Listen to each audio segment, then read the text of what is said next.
while you're working from home.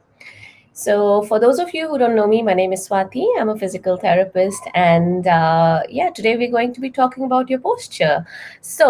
Many of us have been working from home in this new pandemic. It's really a new way of life for us, right? So, whether you're working from home on an ergonomic chair, or whether you have converted your dining table and chair into your office space, we do need to make sure that we have a good posture while we're working from home.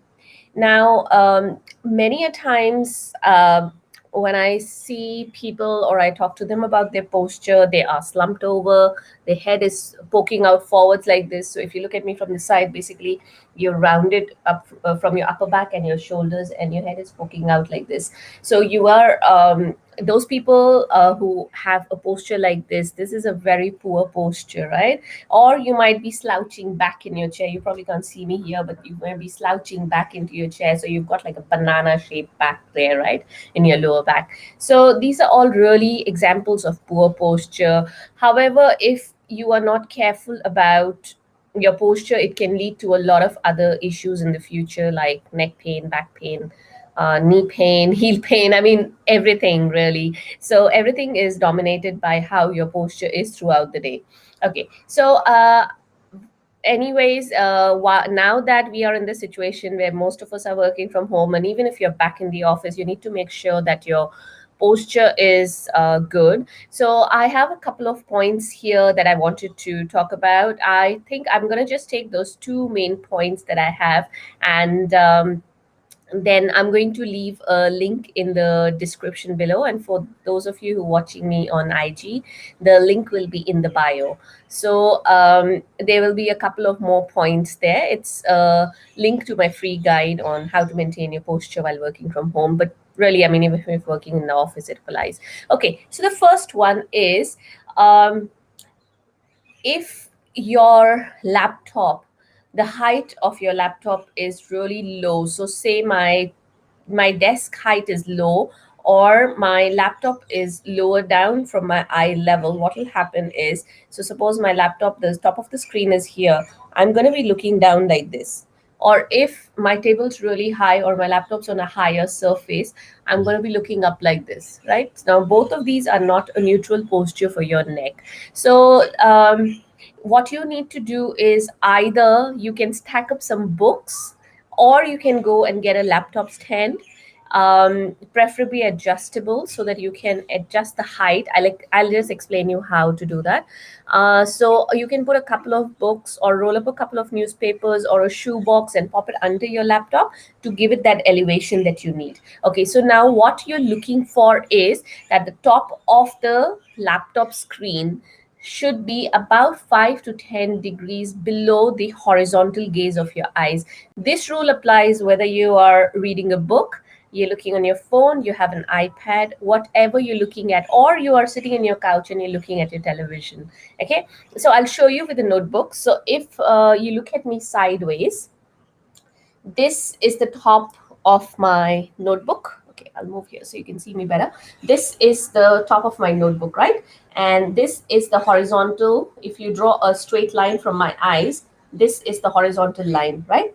Now I want you to keep your notebook, phone, or laptop in such a way that this is about, say, if this is horizontal, this, if you look at my pen in my hand, if this is my horizontal gaze, this is about 5 to 10 degrees below the horizontal gaze of the eyes, right? So my eyes, horizontal gaze is here.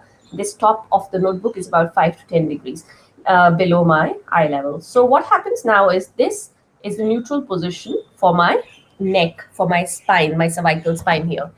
When you do this, at least you've sorted out like one segment of your spine, and you hopefully have prevented a few neck issues there.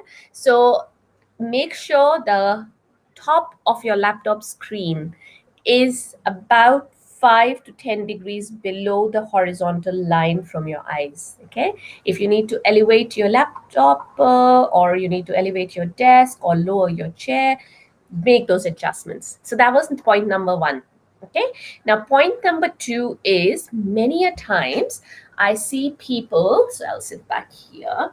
I see people who are working like this or here, or even when you're driving, really. I mean, I know we're talking work from home, but even when I get into taxis or cabs and I see people driving like this, and I'm like, oh goodness, don't do that. You know what should happen ideally is that if you have a laptop, which most of us are using nowadays, get a separate keypad, sorry, a keyboard and a mouse with a mouse pad. Okay, so I'll tell you why. So first, the keyboard. Now what happens is if you're on your laptop and you've adjusted the height and your laptop sitting at a certain angle that you want it, you don't want to be doing this in order to type. You want the angle between your arm and forearm here to be about approximately 90 degrees, right? So my hands are here and I'm comfortably typing. Okay, so you see the difference. I'm all tensed when I'm here, here, or here.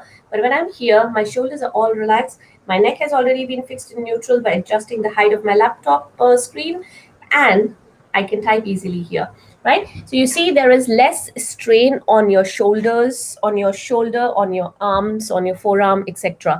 Now, when it comes to the mouse, most of us who are using a laptop will be using the the, what do you call it, the little part where you have the mouse pad, right, on the laptop.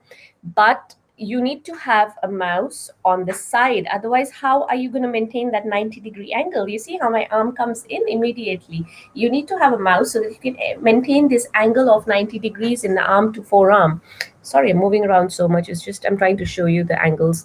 So when you have a mouse, what happens is, now if I'm holding a mouse here, right, so well, just give me a second, I have one right here. Okay, let's just pretend this is the mouse. Okay, just pretend. So if this is the mouse, usually what I see is people will have their wrist at an angle, bent at an angle to hold the mouse. Now, if you're holding the mouse and your wrist is like this, do you see this is not in neutral, right? This is neutral. So you can see the neutral angle for the wrist from in two ways. One is if you see this line, it should be straight. So you're not tilted this to the left or to the right. Okay.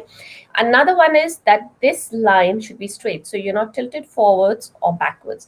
When you are holding a mouse, most of the people will have their arm like this, right? So you don't want that. So what you do is you either get a mouse pad with a little bit of a wrist support, or just take a face towel, roll it up, or any cloth, roll it up and pop it in here. The moment you do that, your wrist will go into neutral and you'll be able to hold your mouse there. Okay, so these were a few of the simple tips that I wanted to talk to you about today. So remember, the first one is raise the height of your laptop or your desk, or well, lower it for that matter if it's not right, so that the horizontal line from your eyes, the top of the screen or the book or phone or whatever you're reading, it should be about 5 to 10 degrees below this horizontal level of your eyes. Okay. Secondly, try and keep your arm to forearm angle at about 90 degrees. So better to get a separate keyboard with your laptop and a separate mouse. And remember, you should have a little bit of support around the wrist over here. So either a mouse pad, a mouse pad with a wrist support. It's like a little elevation around the wrist area here. It's quite a simple one. You get it in the market. And or else you roll up a face towel or a piece of cloth and pop it under your wrist so that your wrist stays in neutral. Okay, so I hope that was helpful for you guys. If you want to know more, as I said, I'll be leaving a link in the description, and for those on Instagram, the link will be in my bio. Feel free to grab my free guide from there. It'll ask you for your email, but hey, I'm not going to send you junk email, okay? It's just for my records. So yeah, pop in there, and I hope this was helpful. I'll see you guys